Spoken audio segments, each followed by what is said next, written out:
Welcome to our get special. Vijay சேதுபதியோட டிஃப்ரெண்டான நடிப்பில் வெளியான சோதுகவும் திரைப்படம். இந்த படத்தை நலன் குமாரசாமி டைரக்ஷன் பண்ணியிருந்தாரு. இந்த படத்துல விஜய் சேதுபதியோட கேரக்டர் ரொம்ப பெரிய அளவுல பேசப்பட்டதுன்னு கூட சொல்லலாம்.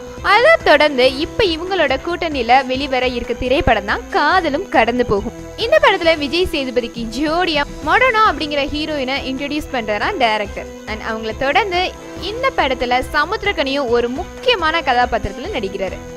இந்த படத்துக்கு சந்தோஷ் நாராயணன் இசையமைக்கிறாரு. ஆல்ரெடி விஜய் சேதுபதி நடிச்சிருந்த சூதகவும் திரைப்படத்துக்கும் சந்தோஷ் நாராயணன் தான் இசையமைச்சிருந்தாரு. இந்த படம் நல்ல ஒரு வெற்றியை தேடி தந்ததுன்னு கூட சொல்லலாம். அதை தொடர்ந்து இவங்களோட கூட்டணியில வெளியாக இருக்க இந்த காதலும் கடந்து போகும் திரைப்படம் இவங்களுக்கு நல்ல ஒரு வெற்றியை தேடி தரணும் அப்படிங்கிற எதிர்பார்ப்பு எல்லாத்தையுமே இருந்துட்டு இருக்கு. நம்மளும் இந்த படத்தை வெயிட் பண்ணி பார்க்கலாம். இது மாதிரி மேலும் சுவையான தமிழ் சினிமா செய்திகளை நீங்க எப்போதுமே தெரிஞ்சுக்கலாம். சப்ஸ்கிரைப் மற்றும் ஷேர் பட்டனை அழுத்துவதன் மூலம் எப்பொழுதும் இணைப்பில் இருங்கள் உங்களது கெட் ஸ்பெஷலுடன்.